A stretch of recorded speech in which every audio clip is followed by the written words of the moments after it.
Bottom లో voting లో ఉన్నట్టు కనబడుతుంది దివ్యతో పాటు వెళ్ళి. సో ఈ వీక్ లో సుమన్ శెట్టి గారు వెళ్ళిపోయే అవకాశం ఏమైనా ఉందా? లేదు, సుమన్ గారు సంజన గారి కంటే స్ట్రాంగ్ ప్లేయర్ సుమన్ గారు కాబట్టి ఫస్ట్ వెళ్ళిపోతే కనుక సంజన గారు వెళ్ళిపోతారు, సుమన్ గారు వెళ్ళిపోరు. ఓకే. సో మీ టాప్ 5 ఎవరు?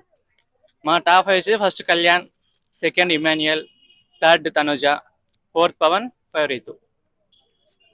కొందరు చెప్తున్నారు కదా 4th పొజిషన్ వరకు అయితే ఓకే, కానీ 5th పొజిషన్ లో పవన్ అండ్ రీతు వీళ్ళిద్దరిలో ఒకళ్ళు కొట్టుకోవాలి, వీళ్ళల్లో ఎవరు సాక్రిఫైస్ చేస్తారా అని చెప్పేసి చూడాలి అనుకుంటున్నారు జనాలు అంటారు. మీరేమంటారు? నేను కూడా దానికోసం వెయిట్ చేస్తున్నా. ఇంతవరకు పవన్ సపోర్ట్ చేసుకుంటూ వచ్చాడు రీతుకి. సో ఆ సిచ్యువేషన్ వచ్చినప్పుడు తనకి సపోర్ట్ చేస్తాడా లేదని నేను కూడా చూడాలనుకుంటున్నాను. రీతు కూడా చాలా స్ట్రాంగ్ గా పవన్ కోసం స్టాండ్ తీసుకుంటది కదా.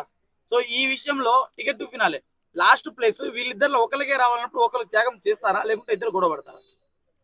నాకు తెలిసి గొడవ పడాలి, త్యాగం